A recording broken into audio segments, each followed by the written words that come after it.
Olá pessoal, seja bem-vindo ao canal H. Muito tempo depois que os dinossauros foram extintos, os tigres dentes de sabre tornaram-se os principais predadores do mundo pré-histórico. Os tigres dentes de sabre eram mamíferos. Eles são chamados assim por causa de seus dentes caninos, que eram longos e parecidos com espadas. Apesar do nome, porém, não eram realmente tigres. No entanto, todos os tigres dentes de sabre eram parentes distantes dos felinos de hoje em dia. Um dos animais mais icônicos da fauna pleistocênica foram os dentes de sabre, felídeos de porte grande com caninos enormes e curvos. Esses animais eram predadores que estavam no topo da cadeia alimentar em seus habitats, e hoje habitam o imaginário popular. No entanto, embora esses felinos sejam a primeira coisa em que pensamos quando ouvimos dentes de sabre, esse termo pode ser aplicado a qualquer animal que tenha os caninos extremamente longos. Um dos dentes de sabre mais antigos é Tiarajudens, um herbívoro que viveu no Brasil durante o Permiano, há 265 milhões de anos. Esse animal tinha presas relativamente fortes que equivaliam a 120% da altura de seu crânio, mas se eles não as usavam para caçar outros animais, qual era a função desses dentes enormes? Uma possibilidade é que tenham usado essas presas para se defender de predadores. Outra possibilidade é que ele tenha as utilizado da mesma forma que herbívoros dentes de sabre atuais. Como no caso do cervo almiscarado, mochos, que usa suas presas para competição intraespecífica. Os machos têm caninos bastante alongados e, durante a temporada de acasalamento, exibem suas presas para afastar outros machos, e se isso não funcionar, eles atacam raspando os dentes no corpo do outro animal até que um deles desista. No entanto, é dentro de Feliformia que encontramos aqueles animais que vêm à nossa mente quando pensamos nos dentes de sabre, mesmo que eles não sejam felinos necessariamente. É o caso dos niravídeos e dos barburofelídeos, conhecidos como falsos dentes de sabre, que apesar de terem dentes bastante reais, e bem grandes em alguns casos, são considerados falsos por não pertencerem ao grupo dos felídeos dentes de sabre. Niravídeos surgiram no Eoceno, há cerca de 40 ma, e desapareceram no limite Oligoceno-Mioceno, 23 ma. Esses animais eram tão parecidos com os felídeos que durante muito tempo foram considerados como uma subfamília do grupo, mas estudos mais detalhados mostraram que suas similaridades eram apenas superficiais. Já os barburofelídeos viverão durante o Mioceno, 23,5,3 ma, e alguns membros do grupo, como Barboropheles, tinham uma aparência bastante única, com longos prolongamentos ósseos na mandíbula em que os caninos podiam se encaixar. Os falsos dentes de sabre viverão na África, Eurásia e América do Norte. Mas os chamados verdadeiros dentes de sabre são animais pertencentes ao grupo dos Machaerodontidae, que inclui Homotherium e Smilodon. O grupo teve sua origem na África, entre o Mioceno inicial e médio, e durante o final do Mioceno já haviam se espalhado por todo o hemisfério norte. Um dos primeiros desses dentes de sabre verdadeiros foi Machairodus. Ele tinha longos caninos serrilhados, e sua característica mais marcante era o pescoço longo e musculoso. Outro gênero a surgir no Mioceno foi Promegantereon. Ele era menor que Machairodus, mais ou menos do tamanho de um leopardo, e seus dentes também eram mais curtos. Os dois animais coexistiram, e ambos são encontrados em Cerro de los Batalones, na Espanha. Esse local é composto por cavidades formadas no Mioceno tardio que funcionavam como armadilhas de fauna naturais. Essas cavidades podiam conter água mesmo em períodos de seca severa e, atraídos pela água, animais entravam ou acabavam caindo ali dentro, mas não conseguiam sair. Suas carcaças atraíam carnívoros, que também acabavam presos.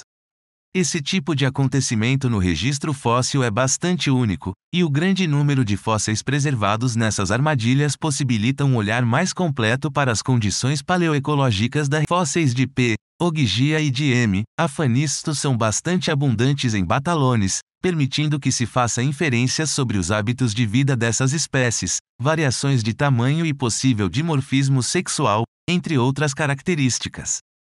Um ponto interessante é a grande quantidade de M. afanistos encontrados com os sabres quebrados, que mostra que a espécie usava seus caninos para subjugar a presa, de forma similar aos felídeos atuais. O grande número de fósseis também permite observar que as duas espécies apresentavam dimorfismo sexual, sendo M. afanistus mais dimórfico. A maior parte dos fósseis desses felídeos pertencem a jovens machos que estariam deixando suas mães ou grupos familiares. Espécimes de P. ogygiae são mais comumente encontrados, o que pode estar relacionado com um maior nível de tolerância entre os machos e com a abundância relativa da espécie. Os verdadeiros e os falsos dentes de sabre também chegaram a conviver durante algum tempo, e fósseis de Machairodus já foram encontrados nas mesmas localidades que o Barburofelídeo sansanosmilus. Entre 16 e 9 anos os dois animais provavelmente competiram por presas. Mas durante a crise do Valesiense, há cerca de 9 anos, que resultou na extinção de diversos taxons típicos do Mioceno, os barburofelídeos foram um dos grupos extintos, enquanto os verdadeiros dentes de sabre sobreviveram. Mais tarde os dentes de sabre chegariam à América do Sul, tendo conquistado todos os continentes, com exceção da Antártida e da Oceania, e permaneciam grandes predadores em seus habitats até o final da Era do Gelo. No entanto, o modo de predar da maioria dos dentes de sabre era bem diferente do que vemos em outros felídeos. Se você tem um gato em casa, ou já viu um gato capturar uma presa, deve ter notado que eles costumam segurar suas presas pelo pescoço, da mesma forma que os leões e os tigres fazem. Isso porque eles matam suas presas por sufocamento. Já as onças, que são os felídeos com a mordida mais poderosa, têm um jeito bastante particular matar suas presas, uma mordida no crânio, atingindo diretamente o cérebro do animal predado. Mas os tigres dentes de sabre não poderiam utilizar nenhum desses métodos para caçar, pois seus dentes são bastante frágeis, inclusive, diversos deles são encontrados quebrados no registro fóssil. Isso não quer dizer que esses dentões são enfeites bonitinhos. Dentes de sabre eram especialistas em caçar animais de grande porte, e usando suas grandes patas para segurar a presa, mordiam seu pescoço ou abdômen, infligindo o maior dano possível. Se a presa não morresse imediatamente por causa da mordida, morreria pela perda de sangue. Mas os dentes de sabre, pelo menos os feliformes, têm algo em comum com os felídeos atuais: um longo período de cuidado parental. Cuidado parental é uma característica típica dos mamíferos, mas algo que aponta para um período longo de cuidado parental para os dentes de sabre é o padrão de erupção dental. Nos felídeos dentes de sabre, a erupção dos caninos segue o mesmo padrão dos felídeos atuais. No entanto, como os caninos são maiores, seu desenvolvimento acaba sendo relativamente mais longo, e como esses dentes são uma parte vital da forma de caça desses animais, isso significa que eles permaneciam dependentes de suas mães ou grupos familiares durante um bom tempo. Já no falso dentes de sabre Barburofelis, o desenvolvimento dos dentes era ainda mais lento. Os caninos só começavam a nascer em indivíduos já grandes, e é provável que esses animais fossem dependentes de suas mães ou grupos familiares até os 2 anos de idade. Além disso, como os caninos são frágeis e quebram com facilidade, é necessário que os filhotes aprendam a aplicar a mordida com precisão antes de serem capazes de caçar sozinhos. Felizmente, assim como os humanos, eles têm dentes de leite, ou seja, se eles aplicassem a mordida de forma errada enquanto ainda estavam aprendendo a caçar, teriam uma segunda chance quando seus sabres permanentes nascessem. Outra característica interessante dos dentes de sabre é seu modo de vida. A grande maioria dos felídeos que conhecemos são caçadores solitários, com exceção dos leões. Muitos dentes de sabre podem ter se beneficiado de um comportamento grupal, mas a diversidade de espécies e grupos que desenvolveram essa característica independentemente, significa que seus modos de vida eram igualmente diversos. É provável que as espécies de felídeos menores e as que viviam em habitats de mata fechada fossem caçadores solitários, como a maioria de seus parentes mais próximos viventes. Mas para animais de grande porte que vivem em ambientes de savana, onde a visibilidade aumenta a agressividade entre possíveis competidores, formar grupos é uma boa estratégia de sobrevivência.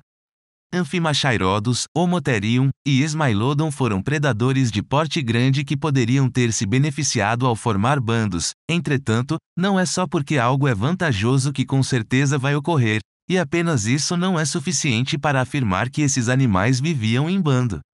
Mas para Smilodon existem mais evidências de comportamento de grupo. Fósseis de S. fatalis são abundantes em Rancho La Brea, outro exemplo de armadilha de fauna, e um estudo que compara a quantidade de espécimes fósseis com a estrutura dos ecossistemas que conhecemos hoje, mostra que em geral são espécies de carnívoros que vivem em bando que dominam situações em que há muita competitividade por presas, como leões e hienas.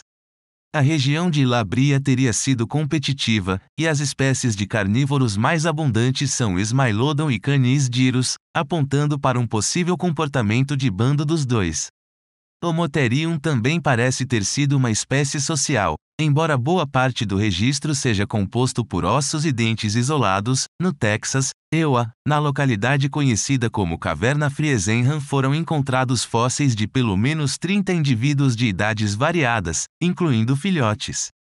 Também foram encontrados na mesma localidade fósseis de 70 proboscídeos juvenis com sinais de predação, transporte e consumo por Homotherium, mostrando que seria um caçador extremamente especializado.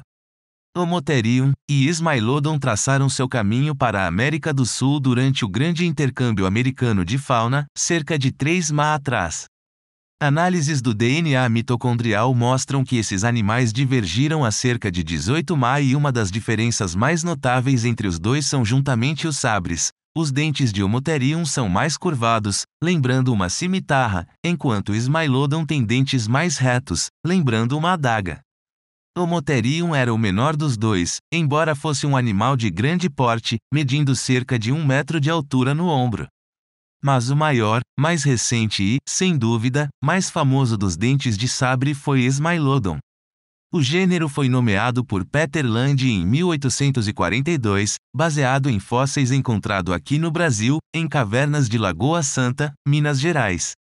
Impressionado com o tamanho dos dentes, que podem chegar a 28 centímetros de comprimento, ele chamou a espécie de S. populator, significando aquele que traz devastação. Esse animal, que podia pesar 400 kg, teve grande sucesso na América do Sul, se tornando um dos grandes predadores do Pleistoceno na região.